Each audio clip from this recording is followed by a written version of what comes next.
Morning, everyone. First thing is, we have something to celebrate.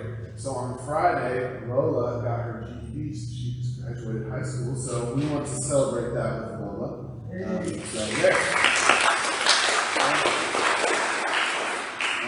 Well, my second sermon, and two preachers and my parents are in the audience, so not that I wasn't nervous before.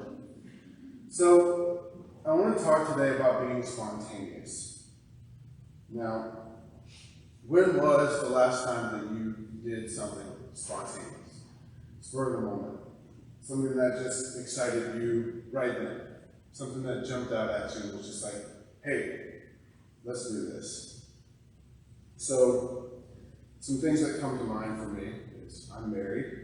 And when was the last time that I spontaneously just decided to take my wife on a date? Just, hey, you want to go out to dinner? Sure. Or, no, we have something planned. Or, when was the last time you gave somebody you cared about a gift? Not on their birthday or some special holiday or anything like that. You were just thinking of them, so you just bought them a gift. Or just something as simple as you sent a text to somebody that you were thinking about. Somebody just popped into your head, like, oh, hey, I haven't talked to that friend in a couple of months. I wonder how they're doing. You just send them a text. Now, there are some skepticisms about being spontaneous. So, being spontaneous and planning aren't enemies. So, we can plan to be spontaneous. I know that in our society, every minute of every day that we have is planned. Especially, I do scheduling for construction and things like that, and every hour on the job is meticulously planned out to where if something goes wrong, it can be a disaster. But we have to do that in our daily lives. We plan out where we're going to eat, what we're going to do, after this. Sarah and I are going to grandma's, and we're going to a wedding shower, and then the Titans game, and everything is planned out. So we have to plan to be spontaneous. We have to work in time into our day to choose that we can be spontaneous. Not being prepared is not being spontaneous. So we can't just sit around and hope that something good is going to happen. Something spontaneous is just going to pop up out of nowhere and it'll just take care of us. It'll just rely on us, right? And being spontaneous doesn't mean we're just waiting on God to do something. We have to be prepared to do what God has called us to do. So, how do we be prepared to be spontaneous?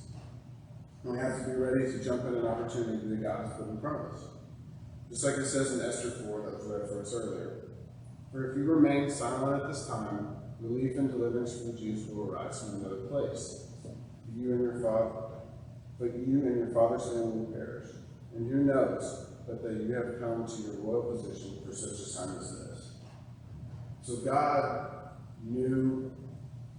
had planned this for Esther. This is not something that Esther had planned on. This is not something that Esther knew was coming. This is an opportunity that spontaneously happened for Esther, that she jumped at. She took that opportunity to help her entire race. Or being able to show Christ to everyone that we meet. And I have John chapter 9, verses 1 through 4a. As he went along, and this is talking about Jesus, as he went along, he saw a man blind from birth. His disciples asked him, Rabbi, who sinned, this man or his parents, that he was born blind? Neither this man nor his parents sinned, said Jesus, but this happened so that the works of God might be displayed in him. And as long as it is day, we must do the works of him who sent me. So, how many times have we been driving down the road and we see somebody with a flat tire? I'm guilty of this. I drive around all day long. I see somebody with a flat tire and I think to myself, somebody else will stop and help them. I've got to get to this job site. I'm going to make sure this is going well. Well, why aren't we that person? As Christians, God has called us to be ready to be that person that helps that person that needs us. God has called us to be looking for opportunities like this, to go out and do the things that He's put in front of us. Just something as simple as maybe stopping and talking to somebody while you're getting gas. You know. So, I think my third point is we need to constantly be prepared to help somebody in need. Matthew chapter 25, verses 43 through 45. I was a stranger, and you did not invite me in. I needed clothes, and you did not clothe me. I was sick and in prison, and you did not look after me. They also will answer, Lord, when did we see you hungry or thirsty, or a stranger, or needing clothes, or sick, or in prison, and did not help you? He will reply, truly I tell you, whatever you did not do for one of the least of these, you did not do for me. God has called us to help everybody that we come into contact with that we can. And I know it can be uncomfortable when you're at the gas station and somebody comes up to you and asks you, hey, can you give me a couple dollars to fill up my tank? And I'm not saying you need to give money to everybody that you come into contact with, but the last time that I did, I felt good about it. I felt like I helped that person. I went and took them and got them a meal, or I gave them a bus ticket, or just something as simple as maybe just saying, hey, I can't help you, but I can pray with you. I can lay my hands on you and help and pray to God that He continues to bless you. You know, just something as simple as talking to somebody really can make a huge difference. God has called us to always be ready to do His will. And that means that we're planning to be spontaneous. We're planning to have some time in our day. We've planned out our whole day. We're planning to have some time in our day to stop and help that person.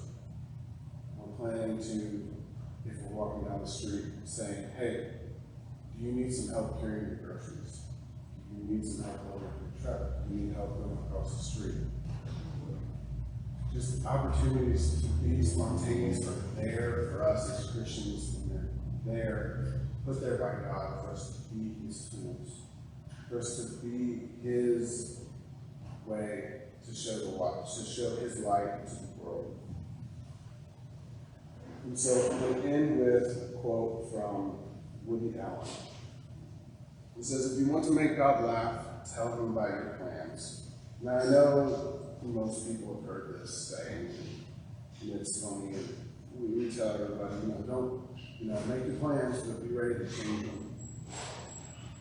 I think that God looks at this, and He looks at our plans, and yes, He says, this is going to be different for you, or, you plan for this to happen, but, you're going to do this. But I also think God looks at our plans and goes, and I'm going to put this opportunity in front of you, in the middle of your plans, to see if you step out of your plan to do this. Just something simple that's not going to take us out of our whole plan. Just something that's just going to, a step to the side and a step back on track on our own plan. And that's what I'm talking about this morning, is the little things that we can do to show God's light to everybody that we come into contact with. So I want to extend an invitation this morning. Now, if this has spontaneously struck you, to come forward for prayer, to come forward for any kind of